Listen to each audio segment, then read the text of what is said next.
आप सभी लोगों ने सुना होगा, कहते हैं होश में रहो, होश में रहो, होश में रहो या सेंस में रहो। क्या नॉनसेंस बातें करते हैं। सेंसफुल होके जियो या होश में रहो। इस तरह की बातें आपने बहुत अधिक सुनी होंगी। तो आज का हमारा विषय है होश की साधना। एक मनुष्य, मैंने जहाँ तक सुना है, अगर मनुष्य ने अपना होश साध दिया, अगर वो सेंसफुल हो गया, तो चाहे वो नारी हो या पुरुष, इस संसार में कोई भी ऐसी भौतिक वस्तु नहीं हो सकती है जिसे वो मनुष्य प्राप्त नहीं कर सकता है, चाहे वो स्त्री हो या पुरुष। शुरू करते हैं। नमस्कार, मैं योगी आप सभी का स्वागत करता हूं हमारे यूट्यूब चैनल योगी योग तक में। आज होश की साधना के अंतर्गत हम एक दृष्टांत लेंगे। दृष्टांत बोले तो उदाहरण। हम एक उदाहरण के द्वारा इस होश को समझने का प्रयास करेंगे। ये क्या है? अगर किसी भी मनुष्य ने, चाहे वो किसी संवर्ग का व्यक्ति है, मैंने कहा है आपसे, विद्यार्थी वर्ग का व्यक्ति हो या कोई नौकरी पेशा या बिजनेसमैन आदमी हो या कोई सीनियर सिटीजन, होश सबके लिए आवश्यक है। अगर मनुष्य होश पूर्वक जी गया तो वो बुद्धत्व को प्राप्त कर सकता है, मतलब वो महापुरुष बन सकता है। साधना में सबसे महत्वपूर्ण चीज एक ही साधना में ही नहीं बल्कि किसी भी कार्य में, चाहे वो विद्या अध्ययन हो, चाहे वो व्यापार करना हो, चाहे वो नौकरी हो, होश साधने से कई फायदे हैं। एक फायदा कि अगर मनुष्य होश में रह के कोई काम करे तो उसके शरीर को, फिजिकल जो हमारी बॉडी है, इसे किसी भी हाल में थकान का अनुभव नहीं होता है, क्योंकि मनुष्य चेतना के तल पर काम करने लग जाता है। आपने जैसे देखा होगा, बचपन में हम लोग खेला करते थे, तो खेलते खेलते घर वालों से हमें डांट भी पड़ती थी, लेकिन लगता था कि और खेलें और खेलें और खेलें, कभी थकान का अनुभव होता ही नहीं था। कारण कि हम होश पूर्वक खेलते थे। होश इतनी बड़ी चीज़ है। होश, जिस भी व्यक्ति ने होश साधा, सफलता उसकी जीवन का लक्ष्य हो जाता है। लक्ष्य के साथ साथ सफलता उसको मिलना तय माना जाता है। एक उदाहरण से, दृष्टांत से आपको समझाऊं एक कहानी। जो मैं दृष्टांत आपको देने जा रहा हूँ, ये अगर कोई बच्चा इस दृष्टांत को, इस कहानी को, इस उदाहरण को सुने तो उसके लिए मनोरंजन है। लेकिन यदि कोई थोड़ा भी जानकार व्यक्ति या कोई बुद्धिजीवी व्यक्ति, इंटेलेक्चुअल पर्सन उसको सुने, अर्थात ज्ञानी कोई सुने, तो ये महाज्ञान की बात है। तो आपको हम शुरुआत करते हैं अपने इस कहानी के माध्यम से, इस उदाहरण के माध्यम से होश के बारे में। आपने भारतवर्ष में अनेक राजा हुए, लेकिन आपने एक राजा जिनका नाम था राजा विक्रमादित्य, जरूर सुना होगा। उनका नाम भारतवर्ष का हर व्यक्ति जानता है। राजा विक्रमादित्य की ख्याति भारतवर्ष में बहुत अधिक रही है। आज भी सब लोग राजा विक्रमादित्य को जानते हैं। भारतवर्ष में जब वो राज्य करते थे तब उनकी राजधानी थी उज्जैन, जहाँ आज महाकाल का मंदिर है। भारतवर्ष में आज के युवा पीढ़ी के लोग जानते हैं जहाँ महाकाल हैं, कालों के महाकाल का जो मंदिर है, उस नगरी अर्थात उज्जैन नगरी में उनका, मध्य प्रदेश के उज्जैन उनकी राजधानी हुआ करती थी। राजा का एक नियम था, मतलब वीर विक्रमादित्य जो थे, राजा विक्रमादित्य, उनका नियम था, जैसे आज के दिनों में भी बहुत सारे जितने हमारे नेता संवर्ग के लोग होते हैं वो अपना जनता दरबार लगाते हैं, इसी तरह वीर विक्रमादित्य भी अपना जनता दरबार लगाते थे। सुबह के टाइम, जो मॉर्निंग का टाइम होता था, उस समय वो अपना जनता दरबार लगाते थे। अब हुआ यूं कि उनके दरबार में जो भी लोग आते थे, तो राजा के यहाँ, आपने सुना भी होगा, अपने मित्र के यहाँ, राजा के यहाँ, या किसी चाहने वाले अपने लोगों के यहाँ, रिश्तेदारों के यहाँ कभी खाली हाथ नहीं जाना चाहिए। यह आज भी भारत की परंपरा है। उसी तरह वहाँ भी, चाहे वो गरीब हो, अमीर हो, फकीर हो, बादशाह हो, कोई भी हो, जो राजा विक्रमादित्य जी से मिलने जाते थे वो कुछ न कुछ भेंट जरूर ले जाते थे। अब हुआ यूं, एक उनके दरबार में हर रोज, एक समय की बात है, उनके दरबार में जब लोग आते थे, उन्हीं के बीच में से एक फकीर साधु, जो आजकल आप देखते हैं रोडों में बहुत सारे साधु सन्यासी भारतवर्ष में दिख जाते हैं, इसी तरह का कोई एक फकीर कहिए या कोई साधु कहिए, कोई जोगी कहिए, इस तरह का व्यक्ति उनके दरबार में रोज जाता था। अब हुआ यूं कि वो फकीर जब भी राजा से रोज मिलने जाए एक जंगली टाइप का कोई फल फ्रूट उन्हें भेंट करे। अब राजा सोचे फकीर एक फल ला गया है, अब फकीर है, मतलब बाबा किस्म का व्यक्ति है और सन्यासी है, इसके लिए यही भेंट पर्याप्त है। अब वो जंगली लाएगा, कोई भी आदमी इस तरह का फकीरी किस्म का जीवन जो व्यतीत कर रहा है उसके लिए तो एक जंगली फल उसको कहीं मिला, वो उसको राजा के लिए ले आता था। अब वो ऐसा करते करते वो रोज उसका रूटीन बन गया। जब भी राजा रोज दरबार लगाए, वो आपको बताऊं कि लगभग 10 वर्ष तक वो ये करता रहा। वो फल लाए और राजा अपने वजीर के हाथ में दे, वजीर उसको एक क्योंकि जो तोसा खाना होता है उस तरह के होते थे, जो जल्दी ख़राब होने वाली चीज़ें हैं वो एक वहाँ के गड्ढे में या स्टोर में जैसा रखी जाती थी। जो अच्छी वस्तुएं जो ज़्यादा समय तक टिकें राजा के तोसा खानों में रखी जाती थी विक्रमादित्य जी के। अब हुआ यूँ, क्योंकि वो एक कच्चा फल लाता था, जंगली फल लाता था। अब जंगली फल को देता था और राजा वजीर को देता था, मुस्कुराता था। अब फकीर से क्या कहे, तो ऐसे करते ये प्रक्रिया नित्य नियमित 10 वर्ष तक चली। अब हुआ यूं, 10 वर्ष बाद फकीर एक दिन सुबह सुबह आया, वैसा ही जंगली फल लाया। अब हुआ यूं कि राजा ने वजीर को न देखे, वहाँ पे एक राजा के दरबार में राजा के समीप पे एक बंदर आके बैठ गया। अब राजा ने सोचा बंदर शायद कोई फल के लिए आया है, या उसने जो वजीर ने उसको फल दिया था उसने वो फल देके बंदर को दे दिया। अब जैसे ही बंदर ने वो फल लिया तो उसने मुंह में डाला, तो मुंह से एक टुकड़ा जैसा, क्योंकि फल के अंदर से एक टुकड़ा जमीन पे बिल्कुल चमचमाता टुकड़ा नीचे जमीन पे गिर गया। राजा की नज़र उस पे पड़ी तो राजा ने वजीर ने उसे उठाया, राजा को दिया। राजा ने कहा ये फल के अंदर से निकला, अच्छा। तो देखा गया तो वो एक बहुत बड़ा उस समय का हीरा था, वो फल के अंदर हीरा निकल गया। अब राजा ने सोचा ये फकीर रोज आता है और इस तरह फल रोज लाता है, आज तो ये एक सौभाग्य की बात है कि मैं बंदर को दे बैठा और उसके अंदर से इतना बड़ा हीरा। तो अब वो राजा विचार करने लग गया, ये तो 10 साल से आ रहा है और 10 साल से फल ला रहा है, तो रोज ही क्या ये हीरे लाता था। तो वो अपने राजा ने, विक्रमादित्य जी ने अपने वजीर से कहा। वजीर ने जाके कहा कि हाँ साहब, मैंने वो रखे हैं, एक स्टोर में रखे हैं, वहाँ देखा गया, बदबू आ रही थी, जैसे देखा फल तो सब सड़ गए, लेकिन उसमें से चमचमाते हीरे बिल्कुल बहुत अच्छे प्रकाश के साथ टमटमाते हुए वो दिखने लग गए। तो राजा ने कहा ये बड़ी आश्चर्य की बात है। अब वहाँ देखा सारे हीरे ही हीरे, क्योंकि फल तो गल चुके थे। अब राजा अपना दरबार समाप्त करके उस फकीर को बुलाया, फकीर के पास बैठा और बोला, हे महाराज, आप क्या ये रोज ला रहे थे? बोला, मैं नियमित ला रहा था। तो फकीर ने बोला कि हे राजन, ये आपका सौभाग्य है कि आज आपका होश जाग गया।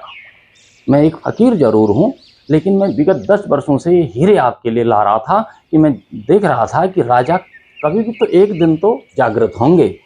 क्यों, मैं ऐसा क्यों कर रहा था? जब विक्रमादित्य ने पूछा कि आप ऐसा क्यों कर रहे थे, तो फकीर ने बोला, हे राजा, हे महाराज, हे राजा विक्रमादित्य, वीर विक्रमादित्य, मुझे एक ऐसे व्यक्ति की तलाश है। मैं एक महान तंत्र के कार्य में लगा हुआ हूँ, जो शमशान घाट पे होता है। मेरी एक क्रिया चल रही है, तंत्र साधना के अंतर्गत मुझे एक ऐसे व्यक्ति की तलाश है जो जिसकी पहली शर्त है कि वो महावीर हो, वीर हो। दूसरी शर्त है कि वो बड़ा होश पूर्वक हो। तो उन्होंने कहा कि आज आपने ये चीज़ मेरी देखी है, तो इसका मतलब है कि आपका होश जागृत हो गया है। कम से कम आप होश में तो आए कि आखिर ये फल एक आदमी इतने दिनों से ला रहा है तो क्यों लाया, कुछ तो कारण था। तो आज आप क्योंकि होश में आ चुके हैं। और दूसरा, राजा, आपने सुना होगा, एक बात और बताऊं मैं आपको कि भारतवर्ष में 3 लोगों को ही वीर माना है। एक बजरंगबली हनुमान जी को वीर माना है, वीर हनुमान। दूसरा महावीर, जिन्होंने जैन धर्म की स्थापना की, उन्हें वीर माना है, महावीर को। तीसरा महावीर स्वामी। तीसरा वीर विक्रमादित्य राजा को ही वीर की संज्ञा दी गई है हमारे देश में। अब हुआ यूं, राजा ने कहा इस फकीर के साथ तो कुछ देर चलने की बात है, न मालूम इनके मन में क्या है ये मेरे पे भगवत की प्रभु की कैसी, परमात्मा की, ईश्वर की मेरे पे कैसी अनुकंपा है, क्योंकि ये जब इतने हीरे दे के मेरे को दे रहा है, तो अब वो थोड़े ख्यालों में भी खोने लग गया कि इतने हीरे हैं, ये करेंगे। तो फकीर ने कहा, हे राजन, अब ख्यालों में मत खोइए, अब गणित मत लगाइए कि इस हीरों का क्या करेंगे, ऐसा क्या करेंगे। ये आज समय ने, काल ने आप पे कृपा की है, ईश्वर ने आप पे कृपा की है, तो आज आप जागे हैं। तो आप अगर आना चाहें तो आज अमावस की रात है, आज की रात आप जो ये नज़दीक उनके विक्रमादित्य के राज्य के ही नज़दीक में एक शमशान घाट था, सिप्रा नदी के किनारे। तो उस नदी के किनारे शमशान घाट पे आप रात्रि में आज आ जाइए 8 बजे 9 बजे, तो जिससे कि मेरा तंत्र कार्य पूर्ण हो सके। अब राजा थोड़ी देर तो सोचा कि ऐसा मैं कैसे जाऊं, क्योंकि राजा है, बहुत कभी इस ऐसी डरावनी जगह पर, वो भी अमावस की रात में, कभी इस तरह की शमशान घाट पे, मरघट पे कभी राजा नहीं गया है। लेकिन सोचा कि क्यों न कोई जो भी व्यक्ति है, क्योंकि अगर मैं न जाऊं तो ये मेरी कायरता होगी, और मैं वीर हूँ और मैं राजा भी हूँ, और ये फकीर भी मेरी एक तरह से प्रजा है, ये मेरे राज्य में रह रहे हैं, तो ये मेरे प्रजा हैं। तो मैं क्यों न, क्योंकि हो सकता है कि कोई महान घटना घटने वाली हो जिससे कि ये इनकी तंत्र साधना भी सिद्ध हो जाए। मैं जरूर जाऊंगा। राजा अपना मन बना के शाम को अपना स्नान ध्यान करके अपना शमशान घाट को चल दिए। अब जैसे ही राजा शमशान घाट पे गए, तो वो फकीर वहाँ पे मरघट पे बैठा हुआ, एक बिल्कुल पूरी लाश लेके वहाँ पे अपनी तंत्र साधना में मस्त थे। अब उन्होंने कहा कि हे महाराज, फकीर महाराज, हे संत महाराज, मैं यहाँ पे आ गया हूँ जैसा आपने कहा, अब मुझे क्या करना है आप मुझे बताएं। तो फकीर ने राजा विक्रमादित्य से कहा कि हे राजन, यहाँ से कुछ ही दूरी पे, कुछ कोस दूरी, करीब करीब 100 200 300 4 300 200 300 मीटर के नज़दीक में एक पेड़ है। उस पेड़ पे लाशें टकी हैं। आपको उसमें से कोई एक लाश निकाल के लानी है। 25 लाश टकी हैं, उस 25 लाश में से कोई भी एक लाश को काटना है, डोरी उसकी, और लाना है। लेकिन हे राजन विक्रमादित्य, आप वीर हो, लेकिन वीरता के साथ साथ आप अपना होश बिल्कुल अपने को कंसंट्रेट करके रखेंगे, अपना होश जागृत रखेंगे, क्योंकि ये तलवार के धार पे चलने जैसा है। क्यों, अगर तुम बोले, अगर तुम्हारे मुंह से कोई अनायास शब्द निकल गए उस लाश को लाते टाइम, तो फिर मैं भी तुम्हें नहीं बचा पाऊंगा, फिर कोई तुम्हें नहीं बचा पाएगा, तुम्हारी मृत्यु भी हो सकती है। अब राजा थर थर काँप गया। अब क्योंकि ये काम राजा विक्रमादित्य को करना था। ये कहानी आप लोगों ने भी बचपन में बहुत आयत सुनी होगी। इसी को बेताल पच्चीसी के नाम से जाना जाता है। अब क्या हुआ, राजा वहाँ से गया, उस जाते जाते वो उनको बट वृक्ष मिल गया। उस बट वृक्ष पे उसने देखा, राजा ने ऊपर देखा, उसमें 25 लाशें टकी हुई थी। अब टकी जैसे थी, राजा ऊपर चढ़े, राजा विक्रमादित्य ऊपर चढ़ा, एक छुरी से उस जो लाश लटकी थी उसकी रस्सी को काटा, तो लाश जमीन पे गिरी और राजा नीचे उतरा, और नीचे जैसे ही लाश गिरी खिलखिला के हंस पड़ी। तो राजा सोचा ये तो लाश है, और वो कांप गया। जाहिर सी बात है, आप ही खुद सोचिए, कभी इमेजिन करिए इसको, क्योंकि ये सत्य घटना पर आधारित कहानी है। आप भी इमेजिन करिए, अमावस की रात, बिल्कुल सुनसान अंधेरी रात, उसमें उजाला भी नहीं होता है क्योंकि चंद्रमा दिखते नहीं है पृथ्वी पे, तो बिल्कुल अंधेरी रात। उसके बावजूद भी मरघट, मतलब शमशान घाट का स्थान, शमशान घाट के स्थान के साथ साथ लाश, उस लाश को कंधे पर रख के वहाँ फकीर तक लाना, कितना, कल्पना करिए कितना भयंकर दृश्य है। एक तो राजा कँप गए, अंदर से बिल्कुल कँप गए, क्योंकि जब मनुष्य कांपता है तो अंदर से वो अपने को डर न लगे इसके लिए वो गुनगुनाता है। तो वो पूछ बैठे कि आप हंसे क्यों, उस लाश से पूछा कि हंसे क्यों, तो वो फिर खिलखिलाते हंसी और ऊपर चढ़ पेड़ पर फिर लटक गई। अब राजा ने, और ये कहते हुए लटकी कि राजा, हे राजन, जिस फकीर के पास तुम मुझे ले जा रहे हो, वहाँ तक ले जाने के लिए तुम्हें शांत रहना पड़ेगा। अगर तुम बोले तो मैं वापस यहाँ टंग जाऊँगा। वो लाश ने ऐसा बोला। अब हुआ क्या, फिर राजा दोबारा ऊपर चढ़े, ऊपर चढ़े, काटा, अपना नीचे आए, जैसे ही लाश नीचे गिरी जमीन पे, हंसते हुए, खिलखिलाते हुए, हंसते हुए वो चिल्लाने लगी, हंसने लगी। अब राजा ने अपना धैर्य बांधा। देखिए, और इस कल्पना करिए कितना खतरनाक मंजर है। अब डरते सहमते, इधर उधर देखते, अपने मन को समझाते, अपने को कंट्रोल करते, होश पूर्वक ध्यान में बिल्कुल होश से रखते हुए उस लाश को अपने कंधे पे रख दिया।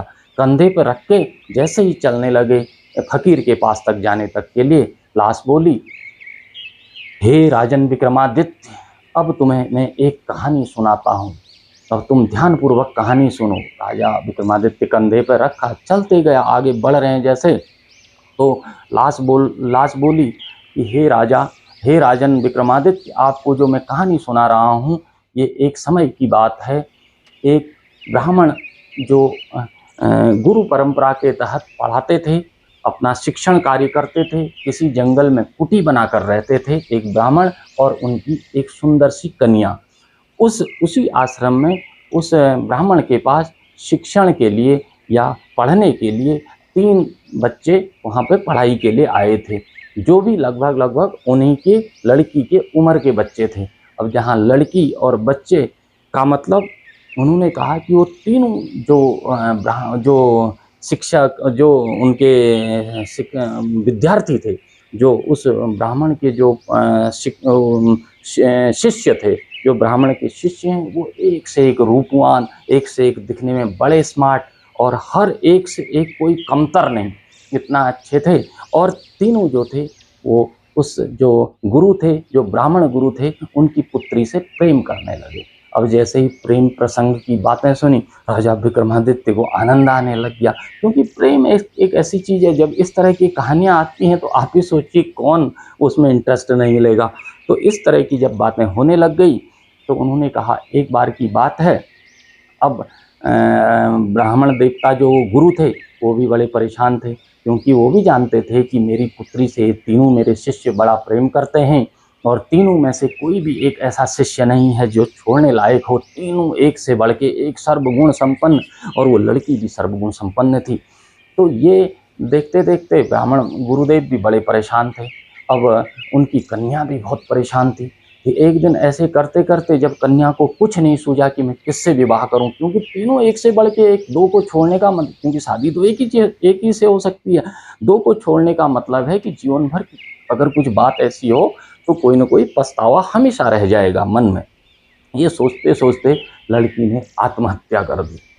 जब आत्महत्या कर दी लड़की ने, तो तीनों युवक बड़े परेशान हुए, तीनों युवक बहुत परेशान रहे। तो अब क्योंकि जब कोई मनुष्य सनातन में, हिंदू धर्म में कोई मर जाता है तो उसका अंतिम संस्कार किया जाता है, उसको जलाया जाता है। इसी तरह जो गुरु थे, उनके शिष्यों ने मिलके उस कन्या का अंतिम संस्कार किया। उसके शरीर को मरघट पर ले जाके, शमशान घाट पर ले जाके लकड़ियों की व्यवस्था करके उसको जला दिया।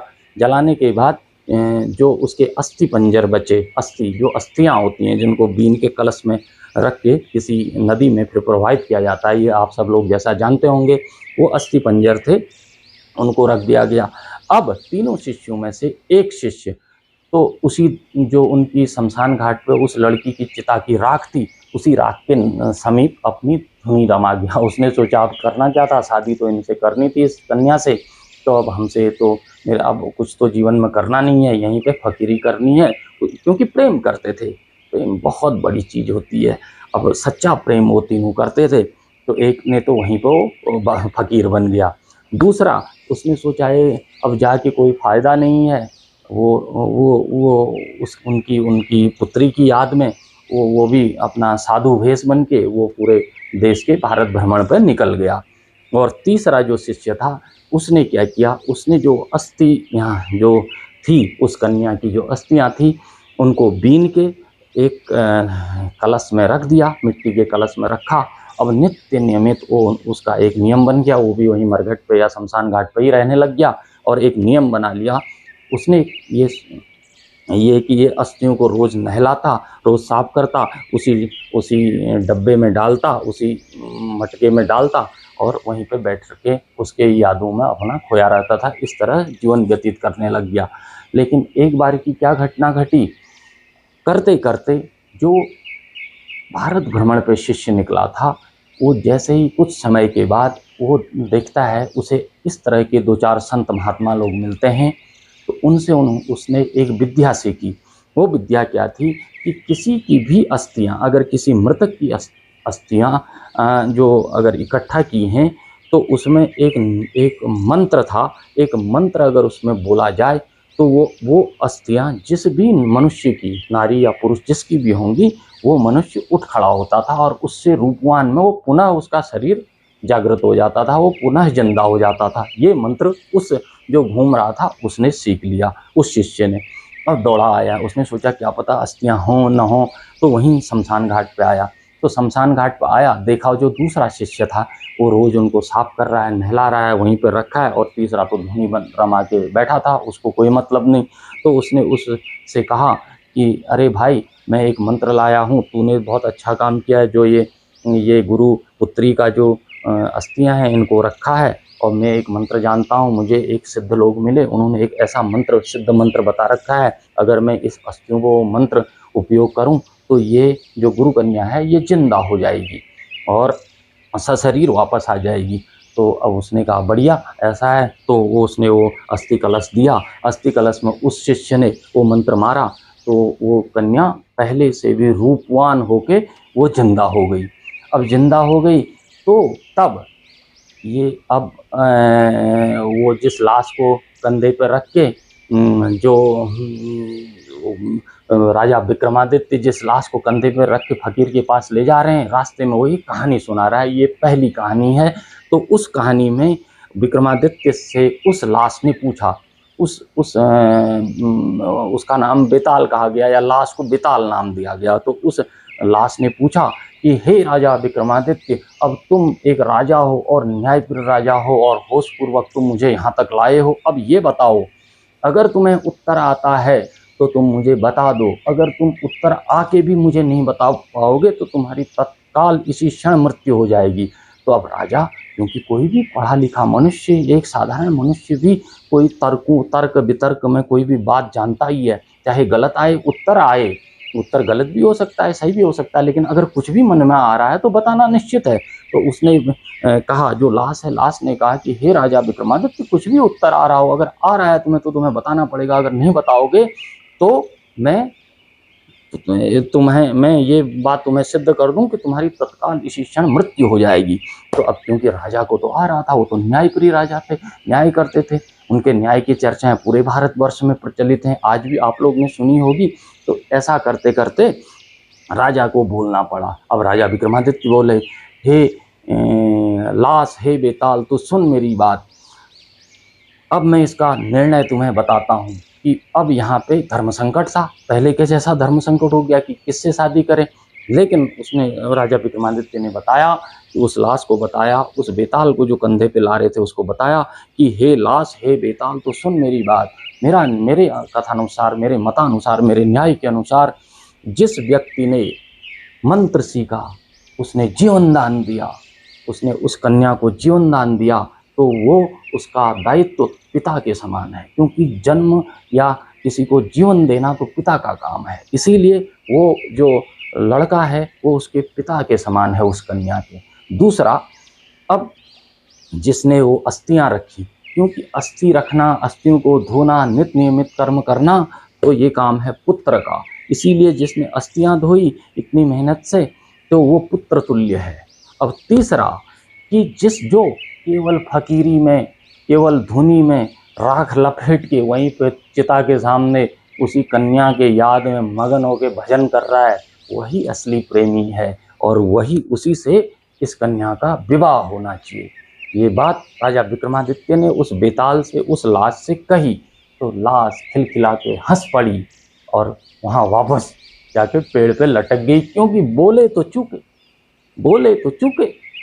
तो बोले राजा, क्योंकि उत्तर आ रहा था, और न बोलता तो मृत्यु हो जाती, तो राजा बोलना पड़ा, मजबूरी थी विक्रमादित्य की। राजा बोले, और शर्त ये थी कि अगर कुछ भी बोल गए तो वापस चले जाएगा। वो लाश वापस टक गई पेड़ पे, तो राजा परेशान, फिर दौड़ के गए। इसी तरह से, इसी क्रम से 25 कथाएं हैं, 25 चक्कर लग गए राजा विक्रमादित्य जैसे महान आत्मा को होश को साधने में। यही होश है, यही होश है कि हम कोई बुद्ध ही पुरुष हो या कोई महापुरुष ही हो जो बिल्कुल उस तरफ ध्यान ही न दे, या ऐसे समाज में कोई भी बातें आती हैं, कोई चीज़ें आती हैं, या राजा को उसमें 25 चक्कर लग गए राजा विक्रमादित्य को 25वें चक्कर में जाके ये बात आप भी जब ये कहानी सुन रहे होंगे तो आप भी भूल गए होंगे कि ये होश साधना की साधना है। तो ये बात तो एक तरह से एक होश साधना की हो रही है। विक्रमादित्य को लाश लाना है, ये भूल जाते हैं। जब हम क्रम में थे कि वो लड़की और 3 शिष्य उनके, और वो लड़की मर गई, वो उसके अस्थियों को रखा। जब ये कहानी आप सुन रहे होंगे आप भी ध्यान करिए, गौर से ईमानदारी के साथ आप अपना जजमेंट करिएगा। आप भी भूल गए होंगे कि ये कहानी चल रही है। इसी तरह ये हकीकत मतलब वास्तविक घटना पे है ये कहानी। इसी को आपने सुना होगा, इसी को बेताल 25 कहा जाता है। इसी तरह फिर वो गए, फिर लाश काटी, नीचे गिरी, कंधे पर रखा, दूसरी कहानी शुरू, तीसरी, चौथी, 5वीं, फिर बोल जाते थे, बोलना मजबूरी हो जाता था। 25वें चक्कर में, जब 25वां चक्कर लग रहा था, राजा मौन होके उस फकीर तक उस लाश को ले आए थे।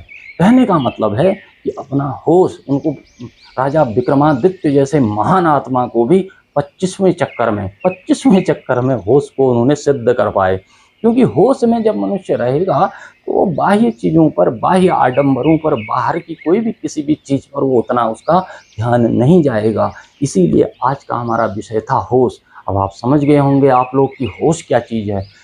कहने का अर्थ है, आज आप देखते होंगे समाज में इस तरह की बहुत सारी धारणाएं आ रही हैं। आज नई पीढ़ी के इवन जो छोटे छोटे even class 2nd, 3rd, 4th standard के बच्चे, 5th स्टैंडर्ड के बच्चे, 6 मतलब 12 तक के जो छोटे बच्चे हैं, वो भी आप देखते होंगे एक तरफ खाना खा रहे हैं, एक तरफ मोबाइल देख रहे हैं, या खाना खा रहे हैं टीवी देख रहे हैं।